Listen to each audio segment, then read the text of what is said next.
met Lee after spending many years satisfying my wanderlust, traveling all over Europe, Asia, and the Middle East, visiting over 50 countries, bankrolling it through creative endeavors such as writing and modeling. My main goal was to see as many places as I could and gain experiential knowledge and create memories with people from all over the world and then write about it. Basically, I did everything a happily single woman does well into my late 30s. When I met Lee, we fell for each other quickly and I ended up marrying him.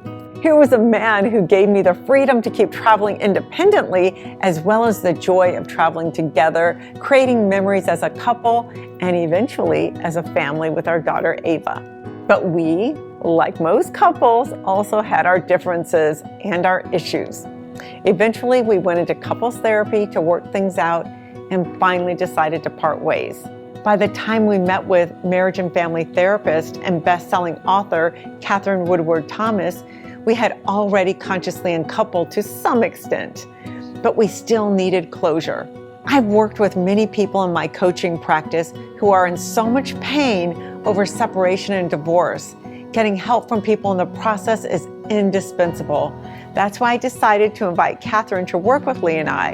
I'm just not so sure why I decided to do this on camera, but I hope it helps. Lisa asked me a couple of days ago if I'd be willing to come in and talk to KATHERINE. We're still very close friends. I still love her to death. I am a very big proponent of conscious uncoupling. I was more than happy to say yes to it. I created Conscious Uncoupling and launched it as an online program, and a lot of people got wind of it, including Gwyneth Paltrow.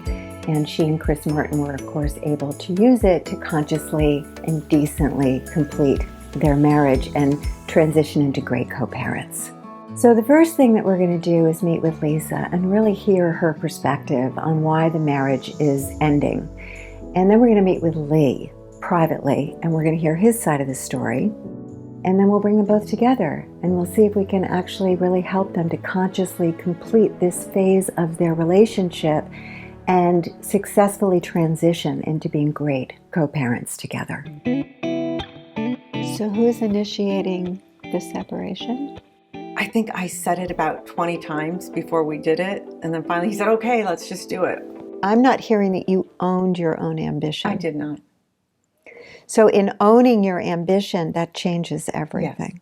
And there's something about him retiring and actually saying, slow down, don't be running around anymore, that was kind of the catalyst for you to really claim it. Like, this is what I want to do. And also kind of now or never. Yeah.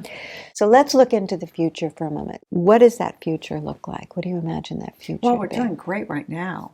I enjoy him. I think he enjoys me. You know, he always says, I love you to death. We get along great. It's just we want different lifestyles right now. Yeah. We're really not compatible if you really dig down. Well, what I love about you is that you're actually pro-relationship. And I think that some people listening to you might think that you're frivolous about your marriage if, you know, you're willing to end the marriage and you're willing to talk about other partners. But actually, you're all about integrity and taking care of everybody in the relationship. And you're more committed to that than you are to the form that relationship takes. And I just really want to appreciate you for that. Thank you. And acknowledge you for that. And it sounds like you've kind of opened Pandora's box and there's no going back. I mean, you have things to contribute and gifts to give that really the world has never actually seen before you. And it sounds like your soul is pretty coded to make those contributions. Yeah. It's almost like forces greater than you Correct. are happening. Yes. And you're choosing that. You're choosing to be true to who you actually really are. Yeah, I feel like there's no choice. No, The in some calling is level so there strong. isn't. Yeah. It would be anti-life for you to turn back and say, no, I have to just be the woman my husband wants me to be. On a cruise to Alaska, I would, no, that's not really an option. No. You really want to know what you're going to do differently in the next relationship. And it actually starts with you being able to own what you did here that you're done with. So that you now really own that this shift in you is permanent, even when you get together with a strong man who might differ from what you want to be doing, and he might not approve of what you're doing, but that you actually create the agreements and the ground rules. You negotiate going in the terms of that relationship, include your calling, include the, respecting your voice. Yeah, I would definitely co-create and say, listen, let's create our future. Does this match yours? So the amends to yourself is going to really be to never dim down your own light to try and make someone else be more comfortable, and to never hide behind someone again, and to be very clear about your calling and stay true to your calling, and that it is your destiny to be very visible and to be on the front lines. So I'll let you talk to Lee now. Okay, good. You'll hear a whole nother story. Okay, and then I'll get a different book. another conversation. I think it's very generous of you to be part of this, but I'm really curious to hear how you would explain what's happening right now. I mean, it's not really like an event, it's more of a process. Yeah. For the last number of years, we basically found ourselves living as if we were amicable divorcees. You know, we're just on very, very different trajectories, but I love her to death. I support her. Things that are making her happy are not the things that I'm particularly interested in right now. It sounds like you've been spending a lot of time, though, kind of sorting through some of the emotions. Yeah, as I say, it's not an event. It's not like at one point, one day somebody said, this is it, we're, done. It's we live separately. We've lived separately forever. Went through a lot of stages of our relationship before we had a child, since we had a child, when I was working, and since I retired, and she's been very, very engaged in her projects. It's just been a continuum of, I guess, just acknowledging the reality of what our relationship was, rather than bemoaning what it wasn't. Because I think we both had ideas about, what marriage should be, and what a wife should be, and what a husband should be. And I think both of us were having very, very difficult time living up to that. So it sounds like you're pretty at peace with the decision. Are there a lot of regrets that you still struggle with, or resentments? No, I'm very at peace. I've just been kind of looking inward, not so much on the marriage, but just on my lifelong patterns of relationships and, stemming from my childhood and all those things. So it's not like I'm jumping to another relationship or out partying every night or anything like that. I'm You're really reflecting. Just been, and growing. really reflecting and much more comfortable. Would you be willing to share some of the patterns that you see that kind of got played out again here? I'm really a validation junkie because I didn't get a lot of validation as a kid. And as I grew up and I found I could get validation from women, that became my life's blood. To put succinctly, my relationship pattern was basically I'd hook up with somebody and I'd stay with them until they either dumped me or I married them. I was so grateful for the attention and also terrified of being alone and feeling I wasn't complete without somebody else. This is a period in my life where I am, by choice, alone in relationship sense. But the fact of the matter is, Lisa and I are very, very, very different people.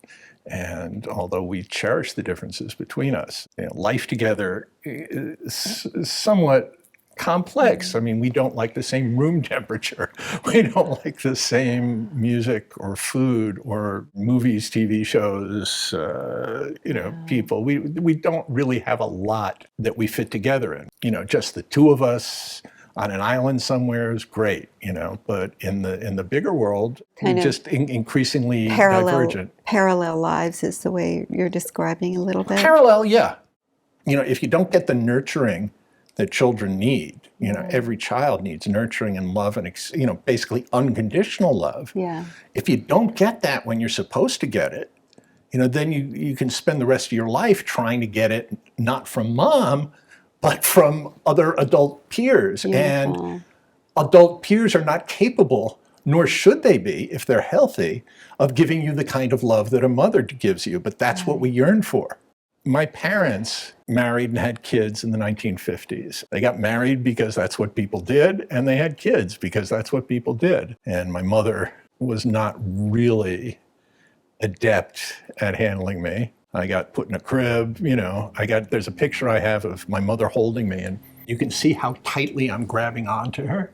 Yeah, you're making marks in her arm. Yeah, because I didn't want to get put down, but I always did get put down.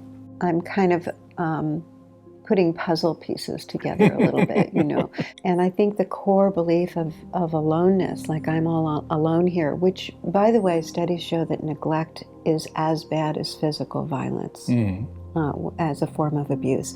And even some studies show that it's worse. So it is a very severe form of abuse. And the corresponding belief with I'm alone is everyone is always leaving. The flip side of the abandonment issues is also I have intimacy issues. So part of me really likes the fact that, she's gone because love is a little dangerous because people do leave. The intimacy, the enmeshment, I fear enmeshment. I do believe that, at least for a time, it was the perfect combination with Lisa. The internal skills that you're building are really admirable. And I just want to kind of give you the blessing of a future where you actually do have that experience. And I think that you're well on your way. Thank you so to much. That. Yeah. Is there anything that either of you feel needs to be brought out? He was wrong about everything.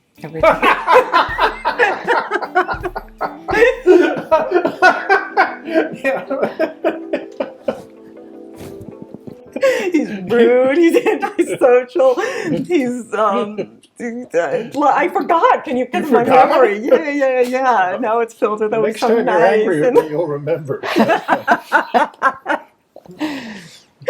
No, I think you're extraordinary. I think you added tremendous value to my life. And you're so loving, nurturing. I know I could ask you for anything and you'd say, yes, what do you need? And I'm there for you. It bothers me a little that we didn't go the distance, but at the same time, to steal your line from something you said, it's kind of a get out of jail free card in a way, because both of us feel stuck and we can't fly, even though we tried forever to go, we can make it work, because we have all this good. We don't want to get rid of this good, and that's hard to find, but we're just not compatible. Moving forward, I think once we decided to separate, we both started doing work on ourselves and healing, and the stuff that triggered us, it's like, oh, we both could just look at it and go, oh, isn't that interesting? Well, what we're endeavoring to do is replace expectations that both of us at this point realize we're not going to get those expectations met from each other, with an appreciation of what we can add to each other's lives, which is a great deal. What creates unhappiness is when our expectations don't match reality, and it actually creates unhappiness. So it sounds to me very much like you've really let go of some of the agreements that you had, some of the expectations in the marriage, and you have kind of recreated them to be more realistic to who you both really are. Exactly. And the future that you're now creating together. When we met each other, we were both broken individuals saying, I need someone who loves me and sees me and validates me, someone who loves me unconditionally. And I think our love was so strong when we met. I think our first date was just like, wow, I think I'm going to marry this guy. I hope I like him, because I thought, wow, I haven't felt that draw to somebody before. I don't know if you've used it for each other, but you kind of are your soul family for each other. We put it as we're each other's soul teachers. We're like put together in order to learn shit that we need to learn for ourselves. So either one of you have a hope for how this next phase is going to go? I mean, my hope is that neither one of us comes out of it feeling ill-treated. I guess I left jealousy along the road somewhere because I know I'm irreplaceable as an individual, and it's just the pieces don't fit right together, so find a piece that does fit. I agree with that. It's lovely. You guys want to just thank each other for anything, and then we'll complete? Thank you. It's been a pleasure being married. Thank you, guys. Yeah. Thank you. I just thank you for being you. Like you said, you're irreplaceable, and I feel that you're amazing in so many ways. And I'm grateful you're sitting here right now and that we're able to do this. This is really remarkable. It's all gravy. Namaste, my friend. You know, I don't think uncoupling or separation has to be acrimonious. I don't think it has to be painful when you look at it not as losing something, but simply in changing the framing so that you can let go of expectations that are never going to be met and replace them with intentions to cherish and enjoy what you still can bring to each other. Lee and Lisa have really gone beyond that soulmate to soul hate stage, and they have actually both really reflected a lot, and they have been taking a lot of responsibility for their part. Lisa looked at the unworthiness pattern that kind of came from her childhood, that internalized belief, and how that kept her from really owning her creativity and her talent when she was in the relationship. And then Lee, how he had a fear of intimacy, so he has a belief that he's alone, but he has a fear of that he's going to be abandoned. So he has a lot of the push-pull stuff from childhood. And I love how he was working on that in our conversation, because he was able to begin to create a safer space for that inner 5-year-old self that's still kind of in reaction to what happened to him and what he didn't get in childhood. They're really generous with each other. They're kind with each other. They want to do the right thing for the right reasons. They've already adjusted their expectations moving forward. They're already aligned on a future, of a thriving future for everyone involved. So I think they're a great example of conscious uncoupling. It's very rare for people to do this process together as well as they are. Most people who do conscious uncoupling have to do it as an individual alone and kind of come to a place of freedom and peace with something that happened in their past. But it's really a joy when a couple actually can do it together like they are. I feel so good moving forward, knowing that the person I spent 15 years with is not an enemy. We're not hating on each other. We're present to support each other as a soul family. So I hope this is an inspiration for other people to consciously uncouple and live a fulfilling life without hurting each other. Let's visit a few of the gems from our conscious uncoupling session. First and foremost, find a good coach. There are some roads that you just can't travel on your own. It's important to own what you did and who you were in your marriage. Consider lifelong patterns that you might have brought into the marriage that no longer serve you. Stay true to your calling and personal ambitions in a relationship. Sublimating or suppressing your calling in service of a partner is the road to unhappiness. Acknowledge the reality of your relationship for what it is, not for what it isn't. No matter how difficult the marriage or partnership is, there is always something to learn, something that will help you with your personal growth that will benefit future relationships. When you consciously uncouple, you're not losing anything, you're simply changing the frame. If you're in a relationship right now that you're struggling with, ask the tough questions and decide if you need to put a new frame around it or pour more love into it and make the tough decisions that you both can agree on.